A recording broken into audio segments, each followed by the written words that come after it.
सबसे परमेश्वर गुणों का उपदेश किया गया है। सदस्तपतिम अवधूतम प्रियम इंद्र से काम्यम शनि मेधा मायासिसम।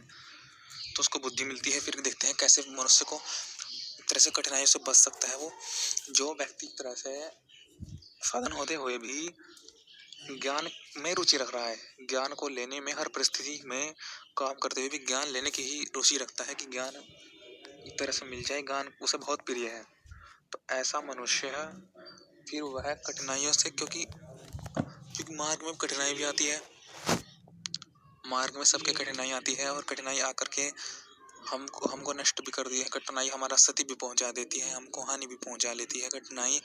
तो वो व्यक्ति कठिनाइयों से कैसे बचता है?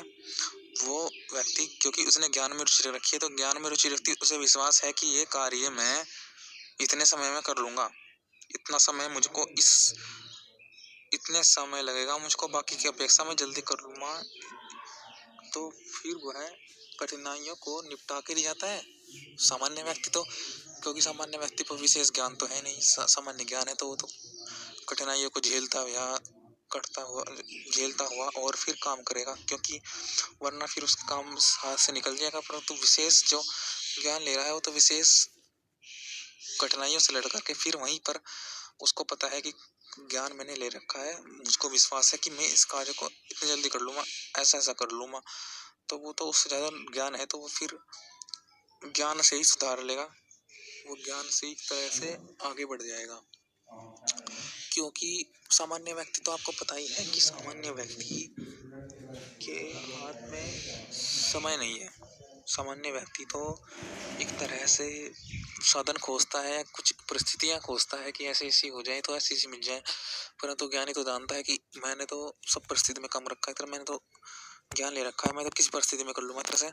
या मैं तो जो मुझको मैंने तो इतना ज्ञान ले रखा है कि मैं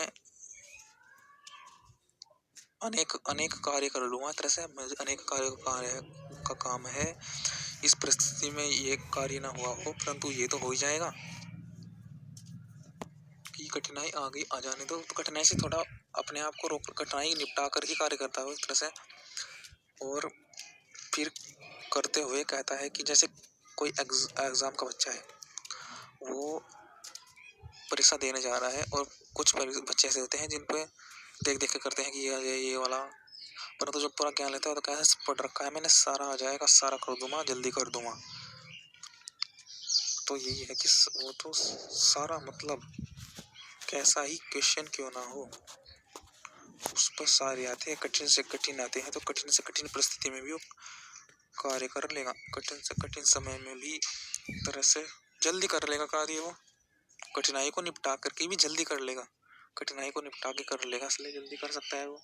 तो इसलिए वो कठिनाई को निपटा के जाएगा, कठिनाई को निपटा के ही, कठिनाई को दूर करके ही जाएगा, क्योंकि वो बाकी की अपेक्षा जल्दी कार्य कर लेता है, बाकी तो देर से करते हैं। तो वो इसलिए कठिनाइयों को निपटा के अपने को सेव कर करके बचा कर ही कार्य करेगा, जिससे कि अगला ज्ञान भी वो ले पाए, अगले में रुचि कर पाए ज्ञान में। तो ये तो था, इसको आप सोचिए जरा कि कैसे, कि कोई व्यक्ति कैसे ज्ञान में रुचि रख सकता है। और आपको इस बात का स्मरण होगा कि ज्ञान में रुचि रखने वाले व्यक्ति होते हैं जिनको कभी साधनों के पे कभी विशेष लगाव नहीं हुआ, तो वे सोचते हैं कि मैं जो कर रहा हूँ कुछ ज्ञान ले लूं, क्योंकि मेरे पास विशेष तो मुझे साधन है, मेरे पास साधन तो है, तो मैं साधन का उपयोग करूँ क्या? मुझे इन साधन का उपयोग करना ही क्या? मेरे काम तो कुछ है नहीं इतने, मेरे काम तो कुछ आ नहीं रहे साधन, तो मैं इस तरह से अपने ज्ञान में समय लगाऊं, ज्ञान को अर्जन करने में समय लगाऊं, क्योंकि वो कहता है कि ज्ञान तो महत्वपूर्ण लग रहा है मुझको, ज्ञान में मैं क्यों ना समय लगाऊं, अपना ज्ञान में क्यों ना समय दूं।